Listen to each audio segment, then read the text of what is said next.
அடம் பிடித்தாலும் அடங்கி போகின்றேன், உன் மடிமெத்தை மேல் மடங்கிக் கொள்கின்றேன். Chennai Samartha Aviation College, best aviation college in South India. Max Gold, cash for gold. Call 044-4545-4545. And Lexco Holidays presents Behind Notes Anbulla Appa. Powered by Saubhagya Home and Kitchen Appliances. ஸ்டோக் வந்து படுக்கும்போது நான் தான் இருந்தேன். பாத்ரூமில் விழுந்துட்டாரு. நானும் எங்கள் அம்மா தான் தூக்கி விட்டோம். பட் நாங்கள் என்ன நினச்சோம், லாஸ்ட்டில் எங்கள் அப்பாவை நான் பார்க்காம போயிட்டேன். இப்போ வரைக்கும் எனக்கு அந்த கில்ட்டி இருக்குது. அதனால தான் நான் சொல்லுவேன், என்ன டைமாக இருந்தாலும் பார்த்துட்டு போயிடுங்க, அதுக்கப்புறம் பார்க்க முடியாது. அப்புறம் நான் லாஸ்ட்டாக பார்த்தது அப்பா படுத்தது தான் பார்த்தேன். அவர்கிட்ட பிடிச்ச ஒரு விஷயம் என்னென்னா, நல்லா சாப்பிடு, நல்லா வேலை செய், இதை தான் சொல்லுவார், வேறு எதுவுமே சொல்ல மாட்டார். அவர்கிட்ட நான் கற்றுக்கிட்டது தான் அழகாக பார்க்கவே மாட்டேன் டான்ஸில். எங்கள் அப்பாட்ட நான் கற்றுக்கிட்ட ஒரு விஷயம், எல்லோரும் சொல்லுவாங்க, நீங்கள் அழகு பார்க்காம டான்ஸஸ் மட்டும் நீங்கள் டேலண்ட்டை காமிக்கன்னா, அது எங்கள் அப்பாட்ட கற்றுக்கிட்டது. வீட்டிலேருந்து வெளியே வரும்போது ஒரு பையன் வந்தான், சான்ஸ் கேட்டான். ஸோ அவர்கிட்ட கற்றுக்கிட்ட ஒரு நிறைய விஷயங்கள் இருக்குது. Very simple. ஃபேமிலியை வந்து ஃப்ரெண்டாக பார்த்தேன்னா பிரச்சனை இருக்காது. அங்கே அப்பா, அங்கே அம்மா, அங்கே பையன் பார்த்தா தான் பிரச்சனை. 3 பேரும் சேர்ந்து அப்படியே ஜாலியாக இருந்து அந்த பிரச்சனையே இல்லை. ரொம்ப அப்பா ஒரு சமையல்காரராக இருந்தால் கூட 7 பொண்ணை காப்பாற்றணுமே, சாதாரண விஷயம் கிடையாதுல்ல. அப்போ என்னோட மைண்டில் வந்து தோணுச்சு, எங்கள் அப்பா அம்மா இருக்கிற வரைக்கும் நான் நல்லா பார்த்துக்கிட்டேன். சொந்த வீடு, யாரெல்லாம் வந்து என்ன எப்படி வாழ்ந்து காமிக்க போகிற சென்னையிலன்னு சொன்னவங்களுக்கெல்லாம் மூக்கில் விரல வரைக்கும் வச்சு எங்கள் அப்பா அம்மாவை நான் வளர்த்துருக்கேன்னு சொல்கிறதுல நான் ரொம்ப சந்தோஷப்பட்டேன். அதான் நான் சொல்கிறேனே, ஸ்டில் என்னோடய அப்பா அம்மா என் வீட்டில் இருக்காங்க. நான் சொல்கிறேன். பிகின்வுட் நேயர்களுக்கு எல்லாருக்கும் வணக்கம். ஹாப்பி ஃபாதர்ஸ் டே. கொஞ்ச நாளாகவே நிறைய பேர் வந்து மதர்ஸ் டே மட்டும் கிராண்டாக கொண்டாடுறீங்க, ஃபாதர்ஸ் டே கொண்டாட மாட்டீங்க. ஃபர்ஸ்ட் ஆஃப் ஆல் பிகின்வுட்க்கு நான் தேங்க்ஸ் சொல்லணும். ஃபாதர்ஸ் டேக்கு கரெக்டாக என்னை கூப்பிட்டு பேசுகிறதுல நான் ரொம்ப ரொம்ப சந்தோஷப்படுவேன். என்னோடய அப்பா பற்றி பேசுகிறதுக்கு டைமே இருக்காது, அவ்வளோ கஷ்டப்பட்டிருக்காரு. கேரளாவில் தான் பிறந்தார். ஆனால் வந்து படிப்பு ஏறாதனால ஈரோடு வந்து சாதாரண ஹோட்டலில் க்ளீனராக இருந்து அப்புறம் பெரிய குக் ஆனார். கோபால் ஐயர் அப்படின்னா ஈரோடில் தெரியாத ஆளே கிடையாது. ஜட்ஜிலேருந்து பாலிட்டிக்ஸ்லேருந்து எல்லாருக்குமே அவரை தெரியும். ஆனால் 7 பொண்ணுங்களை வச்சு பயங்கர கான்ஃபிடெண்ட்டாக, ஒரு பையன் கூட இல்லைன்னு தன்னை இறக்குற வரைக்கும் ஒரு ஃபீல் கூட பண்ணது கிடையாது. அவர்கிட்ட பிடிச்ச ஒரு விஷயம் என்னென்னா, நல்லா சாப்பிடு, நல்லா வேலை செய், இதை தான் சொல்லுவார், வேறு எதுவுமே சொல்ல மாட்டார். அவர்கிட்ட நான் கற்றுக்கிட்ட பல விஷயங்கள், எல்லா விஷயத்திலும் ரொம்ப கூலாக இருந்துப்பார். ஊர்லேருந்து வரமாட்டாரான்னு நாங்கள் வெயிட் பண்ணுவோம். அவர் வந்தாருன்னா எல்லாரும் அவர் நெஞ்சு மேலே தான் போய் படுத்துப்போம். எத்தனை 7 பேரும் போய் படுத்துப்போம். அந்த மாதிரி ஒரு ஒரு ஒரு அழகன் அப்படின்னு நான் சொல்லுவேன். ஏன்னா எல்லா அப்பா அவங்கவுங்க குழந்தைக்கு வந்து அப்பா தான் ஒரு ஆண் அழகன் சொல்லுவாங்க. ஸோ எங்கள் அப்பா அந்த மாதிரி கஷ்டப்பட்டு எங்களை வளர்த்து அதுக்கு உறுதுணையாக இருக்கிறது எங்கள் அம்மா. அந்த தைரியம் 2 பேருக்கும், அந்த தைரியமாக எங்களை 7 பேரையும் நல்லா வளர்த்து, சினிமாவில் கொண்டு வந்தால் தப்புன்னு அது மாதிரி இல்லாமல் உனக்கு பிடிச்ச விஷயத்தை நீ பண்ணு அப்படின்னு. ஆனால் எங்கள் அப்பாவை நான் இறக்குற வரைக்கும் நான் ரொம்ப நல்லா பார்த்துக்கிட்டேன். எனக்கு அது ஒரு ரொம்ப சந்தோஷமான ஒரு விஷயம். லாஸ்ட்டில் ஒரு 6 months அப்பா வந்து திடீர்னு ஸ்டோக் ஆகி வந்து படுக்கும் போதும் நான் அப்பப்போ நிறைய ஷூட்டிங் போவேன் ஷோக்கு. ஆனால் ஷூட்டிங் போகும்போதெல்லாம் அவருக்கு தேவையானதெல்லாம் வாங்கி கொடுப்பேன். அப்போ அவருக்கு பேச்சு வந்து வர்றது ரொம்ப கஷ்டமாக இருக்கும். அப்போ வந்து ஏதோ பண்ண சொல்லும் போது அந்த நர்ஸ் பண்ண மாட்டா, அப்போ ஆக்ஷன் பண்ணுவார், என் பொண்ணு நிறைய வாங்கி கொடுக்குறா, நீ அதை பண்ணுன்னு சொல்லுவார். ஆனால் கரெக்டாக நான் ஜப்பான் எக்ஸ்போ 2000 முடிச்சுட்டு நான் எங்கள் அப்பா பார்த்துட்டு நான் கிளம்பணும், ஒரு ஷோக்காக வேறு ஊருக்கு போகிறேன். ஆனால் வந்து என்னவோ தெரியல, நான் பார்க்காமையே போயிட்டேன். ஆனால் அந்த ஷோ நடுவில் தான் சொல்கிறாங்க, அப்பா கிரிட்டிக்கலாக இருக்காங்க, நீ உடனே ஃபாரின்லேருந்து வந்துரு அப்படின்னு சொல்லும் போதும் கிரிட்டிக்கல் சொன்னாங்க, ஒன்றும் இல்லை. அதுக்கப்புறம் சென்னையிலேருந்து இறங்கும் போது தான் அந்த இதெல்லாம் பார்த்த உடனே தான். ஆனால் நான் ரொம்ப பார்க்கறதுக்கு பயங்கர தைரியம் எல்லாமே இருக்கும். ஆனால் எமோஷ்னலாகவே நான் ரொம்ப லவுடர். ஒரு சின்ன விஷயமா இருந்தாலும் கத்தி அழுவேன், எல்லா விஷயத்திலும் எல்லாமே ஓவராக பண்ணுவேன் நான். பட் இன்றைக்கி என்னோடய ஃபாதர்ஸ் டேக்கு நான் சொல்லணுன்னா என்னோடய மாமனாருக்கு நான் கண்டிப்பாக சொல்லுவேன், த கிரேட் பர்சன். 86 வயசு இன்னும் இருக்கார், நல்ல மனிதர், கேரளாவில் இருக்கார். அதுமாரி எந்த இடத்துலையும் இது பண்ணலாம், அப்பாவையும் அம்மாவையும் இது இடத்த நிரப்பேற்றவே முடியாது என்னை பொறுத்த வரைக்கும். ஏன்னா ஃபாதர் அண்ட் மதர்ன்னு சொல்கிறது வேர்ல்டில் வந்து நம்மளோட ஃபஸ்ட்டு தெய்வங்கள் தான் நான் சொல்லுவேன். அப்பா அம்மாவை நீங்கள் கும்பிட்டாலே போதும், கடவுளை கும்பிடணுமே கிடையாது. அந்த அளவுக்கு நம்ம ஃபாதர்ஸ் மதர்ஸை வந்து ரொம்ப ரெஸ்பெக்ட் பண்ணோம். ஸோ நான் எங்கள் அப்பாவை பற்றி பேசியிருக்கேன். என் பையன் அவன் அப்பாக்காகவே வந்திருக்கான். எல்லாருக்கும் தெரியும், வித்யுத். ஹாய் எல்லாருக்கும், ஹாப்பி ஃபாதர்ஸ் டே. நான் வந்து இன்றைக்கி என்னோடய அப்பா பற்றி பேசுறதுக்கு வந்திருக்கேன். என்னோடய அப்பா வந்து சொல்லணுன்னா அவர் தான் என்னோடய ஃபஸ்ட்டும் பெஸ்ட் ஃப்ரெண்ட். அவர் தான்.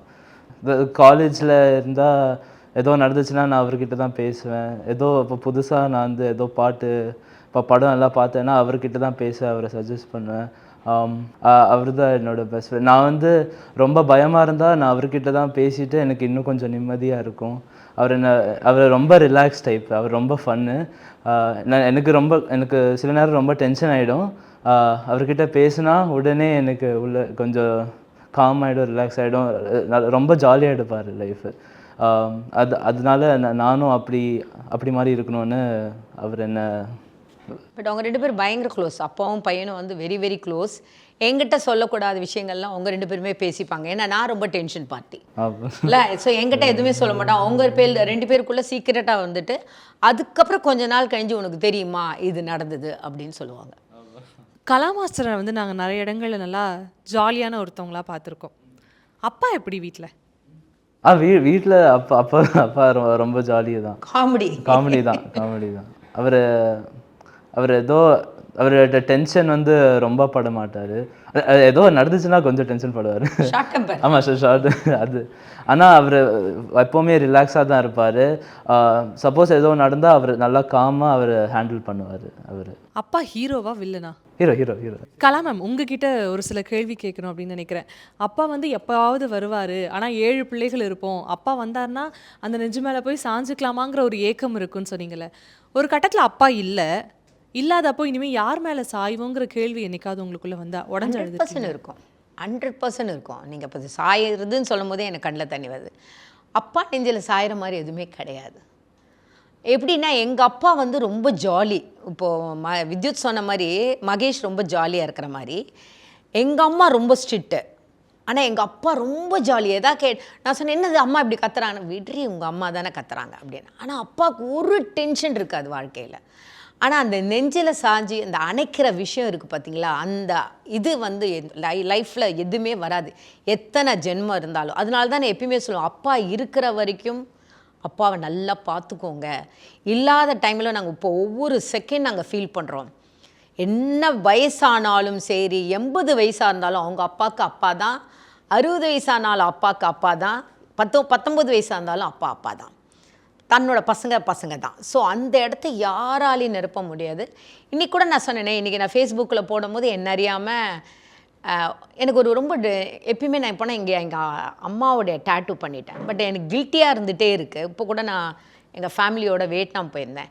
எங்கள் அப்பாவை நான் டேட்டூ பண்ணிக்கிட்டே இருக்கணும்னு அப்படின்னு ரொம்ப ஒரு ரீசெண்டாகவே எனக்கு ஒரு இது மாதிரி இருக்குது, அடிக்ட் மாதிரி இருக்குது. பண்ணிடணும் என்ன அறியாமல் தெரியல. But still my mother father என்னோட வீட்டில் இருக்காங்க. இவ்வளோ ஒரு நெருக்கமான அப்பாவாக இருக்கிறப்போ இனிமே அந்த அப்பாவோட குரல் நம்ம காதில் கேட்காது அப்படிங்கிறது இருக்கும்ல. ஆனால் கடைசியாக சொன்ன ஏதோ ஒரு வார்த்தை இப்போ வரைக்கும் கேட்டே இருக்கும்ல. அப்பா என்னென்ன கூப்பிடுவார்? என்னை வந்து மூளைன்னா பாப்பா, அழகாக கூப்பிடுவார், ரொம்ப அழகாக கூப்பிடுவார் அப்பா. அந்த ஸ்ட்ரோக் வந்து படுக்கும்போது நான் தான் இருந்தேன். பாத்ரூமில் விழுந்துட்டார். நானும் எங்கள் அம்மா தான் தூக்கி விட்டோம். பட் நாங்கள் என்ன நினச்சோம், சும்மா டப்புன்னு விழுந்திருப்பார் அப்படின்னு நம்ம அன்னறியாமல் திட்டுவோம். நம்ம எதுக்கு அவ்வளோ ஃபாஸ்ட்டாக நடக்கிறீங்க அது மாதிரி. ஆக்சுவலாக அவர் ஃபாஸ்ட்டாக நடக்கலை, ஸ்லோவாக நடக்கும்போது தான் விழுந்தார். அப்புறம் தூக்கி வச்சுட்டு அதுக்கப்புறம் ஸ்ட்ரோக் வந்தது. அப்படி அழகு, நல்ல ஹைட்டு, வெயிட்டாக இருப்பார். ஷர்ட் போட மாட்டார். நல்ல இங்கே ஒரு பட்டை, நெத்தியில் ஒரு பட்டை, அப்படி இருப்பார். அவ்வளோ அழகாக இருப்பார் அவர். ஆக்சுவலி பார்த்தோன்னா என்னோடய 2வது அக்கா மாதிரி ரொம்ப கலராக இருப்பார் எங்கள் அப்பா, ரொம்ப கலராக இருப்பார். அண்டு டான்ஸ் குரூப்பில் இது கண்டிப்பாக சொல்லணும், நான் டான்ஸ் மாஸ்டராக இருக்கும் போதும் எங்கள் அப்பா வெளியே உட்காந்துருப்பார். இந்த பூ கடைக்காரன் இந்த மாதிரி இந்த வேலை இல்லாத டான்ஸர்ஸ்லாம் வந்து நிற்பாங்க. அப்பா வேலை கொடுனா அப்போ என்னை கூப்பிடுவார், என் பொண்ணை போட சொல்கிறேன்டா அப்படின்னு. என்னை கூப்பிட்டு சொல்லுவார், அந்த பையன் பாவம், அவர்கிட்ட நான் கற்றுக்கிட்டது தான் அழகாக பார்க்கவே மாட்டேன் டான்ஸில். எங்கள் அப்பாட்ட நான் கற்றுக்கிட்ட ஒரு விஷயம், எல்லோரும் சொல்லுவாங்க நீங்கள் அழகு பார்க்காம டான்ஸஸ் மட்டும் நீங்கள் டேலண்ட்டை காமிக்கன்னா அது எங்கள் அப்பாட்ட கற்றுக்கிட்டது. வீட்டிலேருந்து வெளியே வரும்போது ஒரு பையன் வந்தான், சான்ஸ் கேட்டான். ஸோ அவர்கிட்ட கற்றுக்கிட்ட ஒரு நிறைய விஷயங்கள் இருக்குது. பட் கண்டிப்பாக நம்மளுக்கு என்ன வயசாக இருந்தாலும் அப்பா இடத்த நிறைவேற்றவே முடியாது. இப்பயும் நம்ம கண்ணீர் வருதுன்னா, எங்கள் அப்பா இறந்து கிட்டத்தட்ட 24 இயர்ஸ் ஆச்சு, இருக்கும் இன்னும் கண்ணீர் வருதுன்னா அந்த இடத்த யாராலையும் நிறைவேற்றவே முடியாது. Always Abbas. அது என்னுடைய அப்பா வந்து தங்கம்னா அவ்வளோ ஒரு தங்கம். அதான் சொல்கிறேனே, நல்லா சாப்பிடணும், நல்ல வேலை செய்யணும் சொல்லுவார். வேலை செய்யணும், சாப்பிடணும், யாரையும் துரோகம் பண்ணக்கூடாது, யாரையுமே திட்டக்கூடாது. 4 பேருக்கு நீ வந்து ஹெல்ப் பண்ணு, அது 40 பேருக்கு போய் ஹெல்ப் பண்ணால் உன்னோட குடும்பம் நல்லா இருக்கும்னு சொல்லுவார் எங்கள் அப்பா. அதனால் always is a great person. வறுமையோடு கடந்த நாட்கள் பல இருக்குது உங்களுடைய வாழ்க்கையில். அந்த வறுமையோடு கடந்த நாட்கள்லேயும் அப்பா வந்து எது கேட்டாலும் நோ சொல்ல மாட்டார். அது எப்படியாவது பண்ணி கொடுத்துடணும். 10 விஷயம் கேட்டால் அதில் ஒரு விஷயமாவது நிறைவேற்றி கொடுக்கணுன்றதுக்கு அப்பா ஓடிருப்பார்ல. ஆனால் அப்பாவோட கடைசி நாளில் எங்கள் அப்பாவுக்கு நான் இதை பண்ணியிருக்கணும்னு நினச்சேன், ஆனால் அவருடைய கடைசி நாளில் கூட உங்களால் கூட இருக்க முடியலங்கிற வருத்தம் இன்றைக்கும் உங்களை பின்தொடருதா? இல்லை, எங்கள் அப்பா இறகுற நான் ரொம்ப நல்லா பார்த்துக்கிட்டேன். அப்பாவாக இருந்தாலும் சரி, அம்மாவாக இருந்தாலும் சரி. ஒன்றும் இல்லை, ஒரு சின்ன எக்ஸாம்பிள். எங்கள் அம்மா தான் நான் சொல்கிறேன் சீரியஸாக. காது கேட்கல அப்படின்னு சொன்னாங்க. அப்போ நான் வந்து ஷோ பண்ணிகிட்டு இருந்தேன் மன மேலே. காது கேட்கலையா, எனக்கு தெரியாது, காது கேட்க என்னை மிரட்டுவாங்க. ஆக்சுவலி அன்பால் மிரட்டுவாங்க, ஏன்னா நான் செகண்ட்ஸில் பண்ணுறக்கூடிய கேரக்டர். அப்படியா, காது கேட்கலையா, மிஷின் வந்தது, மிஷின் வச்சாங்க, காது கேட்குதுன்னு. நீங்கள் யோசிச்சு பாருங்கள், எத்தனை மாதம் வச்சுருப்பாங்க, எத்தனை நாள் வச்சுருப்பாங்க, நீங்கள் யோசிச்சு பாருங்கள். ஆக்சுவலி ஒரு செகண்ட் தான் வச்சாங்க, அதுக்கப்புறம் அந்த மிஷினோட வேலையே இல்லாத போச்சு. அது மாதிரி தான் அப்பாவுக்கு நான் தேவையான அத்தனை விஷயங்கள் பண்ணிட்டேன். நான் சொன்ன மாதிரி இறக்கிறதுக்கு முன்னாடி நான் கிளம்புறது, ஜப்பான் முடிஞ்சு கிளம்பி அப்பாவை நான் அப்படி பார்த்துட்டு போயிருக்கலாமே, நான் மிஸ் பண்ணிட்டேன்னு இப்போ வரைக்கும் எனக்கு அந்த கில்ட்டி இருந்துகிட்டே இருக்கு. ஏன்னா சாயங்காலம் இறங்கி நைட்டே நான் ஃப்ளைட் பிடிக்க வேண்டிய சூழ்நிலை வந்துருச்சு. அப்போ நான் எப்பயுமே வந்து அப்பாவுக்கு தேவையானதெல்லாம் கரெக்டாக, நான் ரொம்ப கரெக்டாக இருப்பேன். எங்கள் அப்பாவுக்கு தேவையானது, ஏன்னா படுத்த படுக்கையாக இருந்தனால 6 மாதம் தான் படுத்தார். அவருக்கு தேவையானது அது வந்துதா இது வந்துதா, அந்த நர்ஸை கூப்பிட்டு கேட்பேன், எல்லாமே இருக்கும். ஆனால் லாஸ்ட்டில் எங்கள் அப்பாவை நான் பார்க்காம போயிட்டேன். இப்போ வரைக்கும் எனக்கு அந்த கில்ட்டி இருக்குது. அதனால தான் நான் சொல்லுவேன், என்ன டைமாக இருந்தாலும் பார்த்துட்டு போயிடுங்க, அதுக்கப்புறம் பார்க்க முடியாது. அப்புறம் நான் லாஸ்ட்டாக பார்த்தது அப்பா படுத்தது தான் பார்த்தேன் நான். நீங்கள் சொல்லுங்கள், அம்மா வந்து நிறைய இடங்களில் இந்த டிசிப்ளின் பற்றி, பெர்ஃபெக்ஷன் பற்றி பேசுகிறத நிறைய கேள்விப்பட்டிருக்கோம். அவங்கக்கிட்டேருந்து நீங்கள் அந்த விஷயம் எடுத்துக்கிறீங்க அப்படின்னா, அப்பா கிட்டேருந்து என்ன ஒரு விஷயத்தை லைஃப் முழுக்க எடுத்து போக நினைக்கிறீங்க? அப்பாவோட one of his best qualities வந்து அவர் எல்லாருக்கும் கூட பேசுவார். அவர் வந்து எல்லோரும் கூட சோஷியலைஸ் பண்ணிவிட்டு சீக்கிரமாக அவர் கூட ஃப்ரெண்ட் ஆகிடுவாங்க. நானும் அதே மாதிரி நான் வந்து ஏதோ வெளியே போனால் ஏதோ புது பேர் நான் மீட் பண்ணால் நான் அவரை மாதிரி நல்லா ரிலாக்ஸாக பேசிட்டு அவங்களோட ஃப்ரெண்டாக ஆன மாதிரி எனக்கு ஒரு விஷ் மாதிரி. மேம், நீங்கள் பேசும்பொழுது சொல்லியிருந்தீங்க அப்பா நல்லா சமைப்பார். அப்பா சமைச்சு கொடுத்த எந்த ஒரு உணவு உங்களுக்கு ரொம்ப பிடிக்கும், இப்போ வரைக்கும் ஞாபகம் இருக்குது? எங்கள் அப்பா சமையல் மாதிரி இது வரைக்கும் நான் சாப்பிட்டது கிடையாது. சூப்பராக ரசம் பண்ணுவார், எல்லாமே நிறைய சொல்லலாம். ஆனால் ஸ்பெஷலிஸ்ட் என்னென்னா எங்கள் அப்பா ஜிலேபின்னா ஈரோடில் ஒன்றுமே இல்லை, நீங்கள் நம்ப மாட்டீங்க. அவர் இறந்து எத்தனையோ வருஷம் ஆச்சு. நான்லாம் வந்து நான் அங்கே பிறந்து உடனே 2வது நாளே இங்கே சென்னைக்கு வந்தாச்சு. ஏன்னா அவ்வளோ, நான் 6வது பொண்ணு தான். அங்கே வந்து ரீசெண்டாக ஒரு ஜட்ஜ் ஃபேமிலி பார்க்கும் போதும், நீ கோபால் ஐயர் பொண்ணான்னு கேட்கும் போதும் அதில் இருக்கிற எனக்கு ஒரு சந்தோஷம். அப்போ அவங்க சொல்கிறாங்க, உங்கள் அப்பாவோட ஸ்பெஷல் என்ன தெரியுமா, ஜிலேபின்னு சொன்னாங்க. ஸோ அது மாதிரி எல்லாத்துலேயும் ஸ்வீட்டாக இருந்தாலும் சரி, சாப்பாடாக இருந்தாலும் சரி. பட் எனக்கு ரொம்ப பிடிச்சது அப்பாவுடைய, நான் ஸ்வீட் ரொம்ப சாப்பிட மாட்டேன், பட் ஜிலேபி ரொம்ப பிடிக்கும். அப்பா கிட்ட எல்லாமே எனக்கு கிடச்சிருக்குன்னு சொல்லியிருக்கீங்க இல்லையா? நல்லா அப்பா ஒரு அன்பு கொடுக்குறாரு, ஒரு கிட்டத்தட்ட ஒரு நண்பர் மாதிரி இருக்கார் எல்லா இடங்களையும். ஆனாலும் எங்கள் அப்பா கிட்ட இந்த ஒரு கேள்வி நான் எப்படியா கேட்டுருணும், இந்த ஒரு விஷயம் எங்கள் அப்பா கிட்ட நான் வைக்கணும், என்ன ஒரு விஷயமா இருக்கும்? ரொம்ப தடுமாறுறீங்கன்னு நினைக்கிறேன். அப்பா நேரில் வந்தால் கேட்கணும் கம்ஃபர்டபுளாக இருக்குமா? நேரில் கேட்டுறீங்களா? ஓ வணக்கம்மா. வணக்கம். ரொம்ப மரியாதை. வணக்கம். ஹாப்பி ஃபாதர்ஸ் டே எல்லாருக்குமே. கேட்டுருங்க, அப்பா கிட்ட என்ன ஒரு கேள்வி கேட்கணுமோ கேட்டுருங்க. அதில் என்ன வேணால் கேளு, பிரச்சனை இல்லை. இல்லை நான் கேட்டதெல்லாம் அவர் பண்ணியிருக்காரு. கொஞ்சம் ஃபஸ்ட்டு கொஞ்சம் ஹெசிடேஷனாக பண்ணுவார். ஆனால் அதுக்கப்புறம் உடனே எல்லாத்தையும் இப்போ என்ன கேட்கணும்னு ஆசைப்படுறேன்? எனக்கு ஒன்றும் கேட்க வேணாம். எனக்கு ஒன்றும் கேட்க வேணாம். உண்மையாக அப்படியா? ஒன்றும் கேட்க வேணாம். உண்மையாக ஒன்றும் என்கிட்ட கேட்கலாம். ஒன்றும் கேட்க வேணாம். நான் கேட்கணுன்னா நான் எப்பயோ கேட்டிருப்பேன். நான் அவர் ஈஸியாக பேசலாம் அவர்கிட்ட. இப்போ அவர் இணைந்திருக்கிறதுனால இந்த கேள்வி உங்ககிட்ட கேட்குறேன்.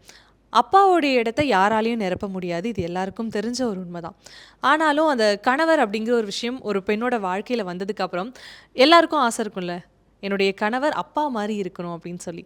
அப்பாவுடைய எந்தெந்த குணாதிசயங்களை அவர்கிட்ட பார்க்குறீங்க? எல்லாமே இருக்குது. மகேஷ் கிட்ட எல்லாமே இருக்குது. எப்படின்னா எல்லார்கிட்டையும் பேசுவார். அதாவது இப்போ நம்ம சொல்லுவோம்ல, இவங்ககிட்ட தான் பேசணும். மனுஷன் சொல்கிறது எல்லாருமே ஒன்று தான். அண்ட் கலகலன்னு எல்லார்கிட்டையும் அவர் வந்து ஆக்சுவலி எங்கள் அப்பாவோட கேரக்டர் நான் சொல்கிறேன், ரொம்ப சைலண்ட், பேசவே மாட்டார். ஆனால் அவர் வந்து ரொம்ப சந்தோஷமாக இருந்தால் தான், சாயங்காலம் ஆச்சுன்னா சந்தோஷமாக இருந்தால் தான் எல்லா பசங்கள்கிட்டையும் உண்மையான அன்பை காமிப்பார். மகேஷ் அப்படி கிடையாது. ரொம்ப அன்பு காமிக்கிற ஒரே இடம்னா பையன்கிட்ட மட்டும்தான் காமிப்பார்.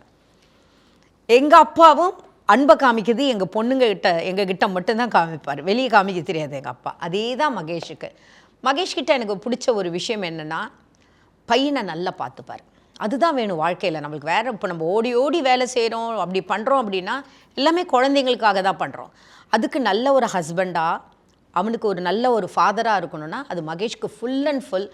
ஸ்ட்ரிக்டாக இருக்கிற இடத்துல ஸ்ட்ரிக்டாக இருப்போம், ஜாலியாக இருக்கிற இடத்துல ஜாலியாக இருப்போம், ஃப்ரெண்ட்ஸாக இருக்கிற இடத்துல ஃப்ரெண்ட்ஸாக இருப்போம். நாங்கள் அப்பாவுடைய அன்பை வந்து ஒரே இடத்துல கொட்டி வச்சுருக்கீங்க, வேறு எங்கேயும் செதறாமல். நீங்கள் உங்கள் அப்பா கிட்டேருந்து வாங்கின லவ் எந்த மாதிரியான ஒரு லவ்? ஆனால் அதில் இந்த சின்ன சின்ன மிஸ்டேக்ஸ் இருந்துச்சுப்பா, அது கூட என் பையனுக்கு போயிடக்கூடாது, நான் ரொம்ப பொத்தி வளர்க்குறேன்னா என்னென்ன விஷயங்களாக இருக்குது சார்? அதை பற்றி சொல்லணும்னா ஓல்டு ஜென்ரேஷனுக்கு தான். இப்போ 2 ஜென்ரேஷன் இருக்குது, நியூ ஜென்ரேஷன், ஓல்டு ஜென்ரேஷன். நான் வளர்ந்ததெல்லாம் ஓல்டு ஜென்ரேஷன். என் அப்பா வந்து ஒரு கவர்மெண்ட் எம்ப்ளாயி, அம்மா வந்து பேங்க்கில் ஒர்க் பண்ணிகிட்டு இருந்தாங்க. ஸோ அந்த டைமில் நம்ம 2 பிரதர்ஸ், எனக்கு ஒரு தம்பி இருக்குது, நம்ம தம்பி 8 இயர்ஸ் டிஃப்ரென்ஸ் இருக்குது. ஸோ வீட்டில் வந்து அவங்க காலையில் வேலைக்கு போவாங்க, நம்ம சாயங்காலம் ஜாயின் பண்ணி ஃப்ரெண்ட்ஸ் மாதிரி பழகியிருக்காங்க. 2 ஆம்பளைங்க இருக்கிறதுனால என்ன இருந்தாலும் ஓப்பன் டிஸ்கஷன். ஸோ அதே பேட்டர்ன் நான் ஃபாலோ பண்ணியிருக்கேன் லைஃப்பில், புரிஞ்சுதுங்களா? என் பையன்கிட்ட நான் இப்போவும் சொல்கிற ஒரு விஷயம், என்ன விஷயம் என்னோட மனசில் பிரச்சனையோ சந்தோஷமோ என்ன இருந்தாலும் அப்பா அம்மா கிட்ட ஷேர் பண்ணி போயிட்டே இரு. Don't keep anything inside. കാരണം நாளைக்கு அது உள்ளே வச்சு தான். இப்போ டென்ஷன் தான் டிப்ரெஷன் வரும், ஹாப்பினஸ் இருந்தால் டிப்ரெஷன் வராது. டென்ஷன் ஃபஸ்ட்டு அப்பா அம்மா கிட்ட ஷேர் பண்ணி முடிச்சுடு, அப்புறம் பார்த்துக்கலாம். ஸோ என்னோட அப்பா அம்மா விடுங்க, அம்மா கொஞ்சம் ஸ்ட்ரிக்டாக தான் இருந்தாங்க அந்த டைமில். அப்பா வந்து ஒரு என்னோட இதே மாதிரி என் பையன்கிட்ட நான் அப்படியே ஃபாலோ பண்ணுறாங்க. என்ன தெரியுமா, அவங்க வந்து என் கூட நீ என்ன வேணால் பண்ணு, அப்புறம் பார்த்துக்கலாம், பட் ஒரு வரை இருக்குது, அது தாண்ட பிடிக்கக்கூடாது. அது எப்போவுமே ஒரு அப்பா கிட்டே இருக்கும். நம்ம ஒரு ரடார் வச்ச மாதிரி இருப்பாங்க, பட் ஃப்ரீடம் கொடுத்துருவாங்க. So it's better. அங்கே பையன் அது க்ராஸ் பண்ணாமல் பார்க்குறது நம்ம கையில் இருக்குது. அதே மாதிரி தான் நானும் வந்திருக்கு, பட் இட்ஸ் வெரி ஃப்ரெண்ட்லி. உங்களுக்கு கிடைக்காத ஒரு விஷயம் அவனுக்கு அது கிடச்சிடணும், அது என்ன விஷயம்? நிறைய விஷயங்க. சின்ன வயசில் இப்போ நான் ஓப்பனாக சொன்னேன்னா, எனக்கு இப்போ எனக்கு மனசில் ரொம்ப கஷ்டமாக இருக்குது. அந்த டைமில் என்கிட்ட ஒன்றுமே இல்லை. இப்போ எல்லாமே கடவுள் கொடுத்துருக்காங்க. பட் இப்போ அப்பாவுக்கு வந்து வயசாக இருக்குது. அதே மாதிரி அப்பாவுக்கு என்ஜாய் பண்ண முடியுமா? யாரோட அப்பாவுக்கும் என்ஜாய் பண்ண முடியாது. அது நம்ம ஒரு வளர்ந்து ஒரு லெவல் ஆகும்போது அப்பா வந்து ஏஜ் ஆகிறாங்க. That means parents. அந்த டைமில் இப்போ நினச்சா அப்பாவை நான் எங்கே வேணாலும் கூட்டிகிட்டு போகிறாங்க. But is a very simple person. அவங்களுக்கு வரமாட்டேன். பட் அப்போ கூட அந்த சூழ்நிலை, இப்போ வந்து காரில் சென்னையில் கூட்டிகிட்டு வரணும்னு யோசிப்பாங்க. அவங்க ட்ராவல் பண்ண முடியாது. இப்போ கார் இருக்குது, அது நம்ம உட்காந்து யோசிச்சா அது ரொம்ப கஷ்டமாக இருக்குது. பட் என் பையனை பொறுத்த வரைக்கும் நான் அதெல்லாம் இப்போ நம்ம மனசில் என்னெல்லாம் நம்ம பாஸ்ட்டில் நடந்திருக்காங்களோ அதெல்லாம் நம்ம வந்து பையனுக்கோசம் செய்யணும்னு சொல்லி நம்ம பண்ணுவாங்க. அதுதான் மெயினாக. இது எனக்கு மட்டும் சொல்ல, எல்லாருக்குமே. நான் அதுக்கோசம் நம்ம வந்த வழி, அது எப்போவுமே ஒரு விஷயம் இருக்குது, நம்ம வந்த வழி மறக்கக்கூடாது. தட் மீன்ஸ் இன்க்ளூடிங் அவர் பேரண்ட்ஸ், ரெஸ்பெக்ட் எல்லாம் இருக்குது. பட் அதே பார்த்து ஃபெய்த்தோடு நம்ம கடவுள் மனசுக்குள்ளே இருந்தால் இதெல்லாம் தானாகவே நடக்கும். இது மட்டும்தான் ஆன்சர். கலா மாஸ்டர், உங்கள் கணவர் பேச பேச கண் கலங்குறத பார்த்தோம், என்ன காரணம்? அது சொன்ன மாதிரியே கஷ்டப்படும் போது நாங்கள் வந்து ரொம்ப கஷ்டப்பட்டோம். காரு பங்களாலாம் கிடையாது. பிறக்கும் போதே வந்து நாங்கள் ரொம்ப அப்பா ஒரு சமையல்காரராக இருந்தால் கூட 7 பொண்ணை காப்பாற்றணுமே, சாதாரண விஷயம் கிடையாதுல்ல. அப்போ என்னோட மைண்டில் வந்து தோணுச்சு, என்ன சொந்த வீடு வாங்கி சென்னையில் கார் எடுத்து எங்கள் அப்பாவை உட்கார வச்சு நான் வண்டியை ஓட்டு போனோன்னு. அதை நான் சாட்டிஸ்ஃபேக்ஷன் பண்ணியிருக்கேனேன்னு சொல்கிற ஒரு சந்தோஷத்தில் இருக்கேன். என்ன இப்போ சொன்ன மாதிரி இப்போ என் மாமனாரை கூட்டு போனால் ஆசைப்படுறேன், பட் அவரால் ட்ராவல் பண்ண முடியாது.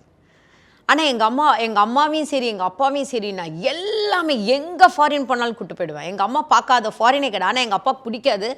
அப்போவும் நான் ஸ்ரீலங்கா வரைக்குமாவது அவர் கூட்டு போனேன். ஸோ அவரை உட்கார வச்சு காரில் எடுத்து நானே ட்ரைவ் பண்ணி திருப்பதி வரைக்கும் போயிட்டு வந்தேன். ஸோ என்னோடய ஆம்பிஷன் வந்து என்னோடய அப்பாவை நல்லா வச்சுக்கணும்.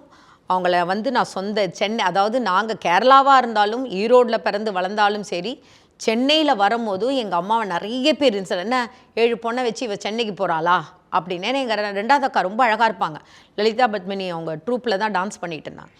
அப்படி இருக்கும்போது எங்கள் அம்மாவுக்கு அது ஒரு ஆசை. ஏன்னா எங்கள் அம்மா ஒரு நல்ல சிங்கர், யாருக்குமே தெரியாது. எங்கள் அம்மா இறந்தோன்னே தான் எனக்கே தெரியும், அந்த கேரளா போகும்போது தெரியும். ஸோ அப்பாவுக்கு என்ன அப்படின்னா, அங்கே பசங்களை அவள் நல்லா பார்த்துப்பா என் பொண்டாட்டி, நான் இங்கே சம்பாதிச்சு என் குழந்தைங்களுக்கு கொடுக்கணும்.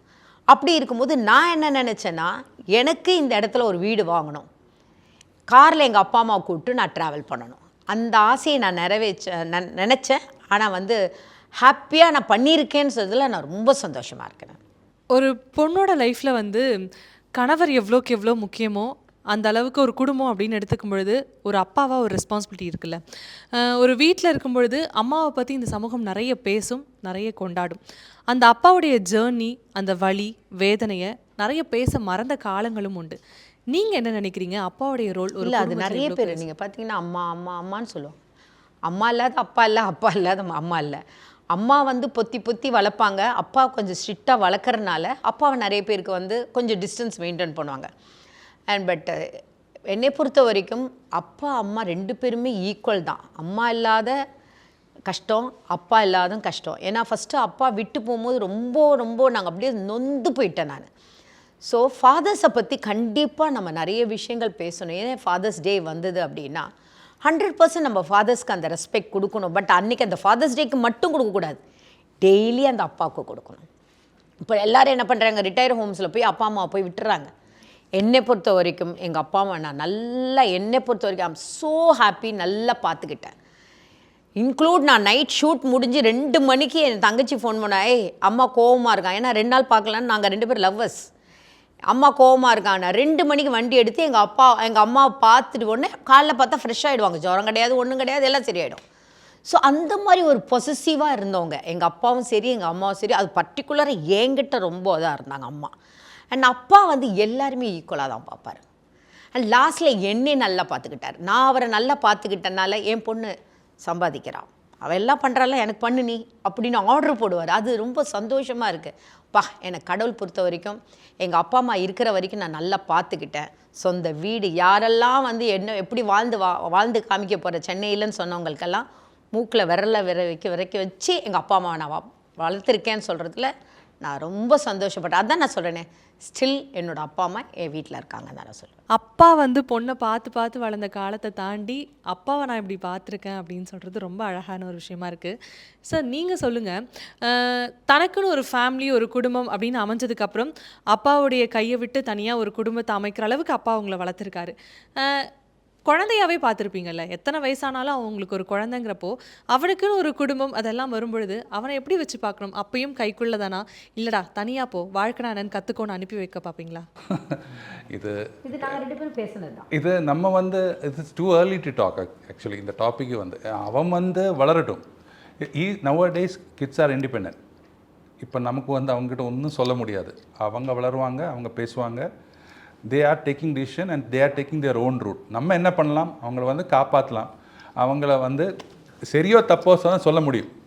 அந்த காலம் போயிடுச்சு, நீ இப்படி போ அப்படி போ, அதெல்லாம் இப்போ முடியாது. இல்லை, ஓப்பனாக சொன்னால் எங்கேயும் இல்லை. But we can safeguard them. ஒரு என்ன சொல்லலாம், ஒரு கவச்சம் மாதிரி வச்சு நம்ம பார்த்துக்கலாம். பயங்கர எங்கள் 2 பேருக்கு உயிர்னா அவன் தான். அல்ல எல்லாருக்குமே. ஆனால் நாங்கள் ஃபிக்ஸ் பண்ணிக்கிட்டோம். நானும் மகேஷ் எப்பவுமே பேசும்போதும், நாளைக்கு அவனுக்கு ஒரு கல்யாணம் அப்படியாச்சுன்னா அவன் தனியாக இருக்கட்டும், அவன் ஹாப்பியாக இருக்கட்டும். நம்ம அது எனக்கு அந்த பொசசிவ்னஸ்ல So first of all let him enjoy his life. ஆமாம், அதுக்கப்புறம் எல்லாம் பார்த்துக்கலாம். ஏன்னா அவன் சந்தோஷம் தான் நம்மளுக்கு சந்தோஷம் தவிர, நம்ம இப்போ எங்களுக்கு எவ்வளோ உயிராக இருந்தாலும் நம்ம பொசசிவாக எடுத்துக்க கூடாது. ஏன்னா நாளைக்கு அவனுடைய ஒரு குடும்பம், அவனுக்குன்னு ஒரு லைஃபு, அவனுக்குன்னு ஒரு குழந்தை இருக்கும் போதும் நாம் போய் அந்த பொசசிவாக அவனை போய் தனியாக கண்ட்ரோல் பண்ணி கொண்டு வந்தால் அது தப்பான ஒரு விஷயம். அதுவும் என்ன பையனை பற்றி மெயினாக எனக்கு சொன்னேன்னு சொன்னால் அப்பாவோட ட்ரெஸ் தான் போடுவாங்க. ஸோ அந்த மாதிரி ட்ரெஸ் வேணும் அந்த மாதிரிலாம் கேட்கவே மாட்டேன். அது என்ன தெரியுமா, அதுவும் நான் வந்து எல்லாமே ஒரு ஃபாலோஅப்பு தான். லைஃப் சொல்கிறது யாருக்குமே ஒரு சேஞ்சஸ்லாம் கிடையாது. நம்மளோட அப்பா அம்மா எப்படி நம்ம வளர்த்தி கொண்டு வராங்களோ அதே மாதிரி அதே ஒரு ஸ்ட்ரெயிட் லைன் நம்ம வரைச்சி அப்படியே போக வேண்டியதான். ரயில்வே ட்ராக் மாதிரி இதில் சேஞ்சஸே கிடையாது. அது போனால் பட் எல்லாருக்கும் அப்படி அந்த லக்கு கிடைக்குமான்னு தெரியாது. அது கடவுள்கிட்டையும் கொஞ்சம் இருக்குது. பட் அது கிடைச்சா சூப்பர் லைஃப். ஆனால் பேரண்ட்ஸ்ட்டு அவனுக்கு கண்டிப்பாக ஒன்று சொல்லணும், ரொம்ப அந்த குழந்தை வளர்க்குற டைமில் கேர்ஃபுல்லாக வளர்க்கணும். கையை விட்டு குழந்தை போயிடுச்சுன்னா மதர்ஸ்க்கு ரெஸ்பெக்ட் கொடுக்க மாட்டாங்க, ஃபாதர்ஸ்க்கு ரெஸ்பெக்ட் கொடுக்க மாட்டாங்க, எதுவுமே கொடுக்க மாட்டாங்க. அதை நிறைய நான் பார்த்துருக்கேன். மரியாதை இல்லாமல் பேசுவாங்க அப்பா அம்மா. ஆனால் என்னென்னா நம்ம அந்த குழந்தையில வளர்க்குற விதம் கேர்ஃபுல்லாக இருந்ததுன்னா இந்த மாதிரி கரெக்டாக நம்ம பேச்சை கேட்டுட்டு அப்படியே வளர்ந்துடும். கொஞ்சம் ஒரு 10 வயசு வரைக்கும் நம்ம கரெக்டாக வளர்த்துட்டோன்னு வச்சுங்க, அது ஆட்டோமேட்டிக்காக அது வளர ஆரம்பிச்சிடணும். அதுதான் உங்களோட பையன் எழுந்து உட்காருங்கன்னு சொன்னப்போ நீ உட்காருன்னு சொன்னதாக இருக்கட்டும், அவனுடைய சட்டையை சரி பண்ணி விட்டதாக இருக்கட்டும், மனைவியும் மகனையும் உட்கார வச்சு அந்த பார்க்கக்கூடிய ஒரு அழகு இருக்குல்ல, அது ரொம்ப அழகாக இருக்குது. நீங்கள் சொல்லுங்கள், இப்படிப்பட்ட அப்பாவுக்கு உங்களுடைய சைட்லேருந்து சொல்லக்கூடிய வார்த்தை என்னவாக இருக்கும்? Very simple. ஃபேமிலியை வந்து ஃப்ரெண்டாக பார்த்தேன்னா பிரச்சனை இருக்காது. அங்கே அப்பா அங்கே அம்மா அங்கே பையன் பார்த்தா தான் பிரச்சனை. 3 பேரும் சேர்ந்து அப்படியே ஜாலியாக இருந்து அந்த பிரச்சனையே இல்லை. புரிஞ்சது? ஆன்சர் முடிஞ்சிச்சுல. இல்லை, எப்பயுமே வந்து இப்போ நாங்கள் எவ்வளோ ஷூட்டிங் எவ்வளோ போனாலும் இவனுக்காகவே நாங்கள் அதை ஸ்பெண்ட் பண்ணுவோம். இப்போ இவனுக்கு ஜூலை காலேஜ் திறக்குதுன்னா நான் அதை கொஞ்ச நாள் ஸ்பெண்ட் பண்ணுவேன். எங்கேயுமே போக மாட்டான். அங்கே இருந்துட்டு அவனோட ஹேண்டில் எப்படி பண்ணணும், என்ன பண்ணணும், என்னோடய ப்ரிப்பரேஷன் எப்பயுமே யோசிச்சுட்டு இருந்துகிட்டே இருக்கும். அவன் ஃப்ளாட்டில் தங்குறானா, அவன் அந்த சாப்பாடு சரி இருக்காது, ஹோட்டல் சாப்பாடு போகக்கூடாது, ஒரு குக்கு வச்சுருந்தேன், இப்போ இந்த வாட்டி வேணாடா இங்கேருந்து நான் டன்ஸோ அனுப்புகிறேன், இப்படியெல்லாம் தான் யோசிப்பேன் தவிர அவனுடைய கம்ஃபர்டபுளை தான் நம்ம யோசிக்கணும். ஆனால் அவன் வந்து அதை மிஸ்யூஸ் பண்ண மாட்டான். அதான் சொல்கிறேனே, குழந்தைங்கள் அந்த 8-10 வயசு வரைக்கும் நம்ம ரொம்ப பேரண்ட்ஸ் கையில் தான் இருக்குது வளர்க்குறதுல. ஏன்னா அந்த குழந்தையிலேருந்து தனிமையில் வளர்ந்து அம்மா அப்பா கஷ்டத்தை பார்த்தனால அவன் அந்த மாதிரி பிஹேவ் பண்ணுறான். அன்பை வந்து அன்கண்டிஷனலாக கொடுக்குற இந்த அம்மாக்கும் அப்பாக்கும் இந்த இடத்துல என்ன கொடுக்க நினைக்கிறீங்க? என்ன கொடுக்கணுமா? ஒரு பாட்டை கொடு. ஒரு பாட்டு. கனவுகள் தேய்ந்ததென்று கலங்கிடக்கூடாதென்று தினம் இரவு வந்து தூங்கச் சொல்லியதே. எனக்கென்ன உன்னை தந்து உனக்கிரு கண்ணை தந்து அதன் வழி எனது கணா காண சொல்லியதே. நீ அடம் பிடித்தாலும் அடங்கி போகின்றேன், உன் மடிமெத்தை மேல் மடங்கி கொள்கின்றேன். தன தன தரரம் தம் தன தன தரரம் தம் தன தன தரரம் தம் தன தன தரரம் தம். உனக்கென்ன வேணும் சொல்லு, உலகத்தை காட்டச் சொல்லு, புதுவிடம் புது மேகம் தேடி போவோமே. பிடித்ததை வாங்கச் சொல்லு, வெறுப்பதை நீங்கச் சொல்லு, புது வெள்ளம் புதுவாறு நீந்தி பார்ப்போமே.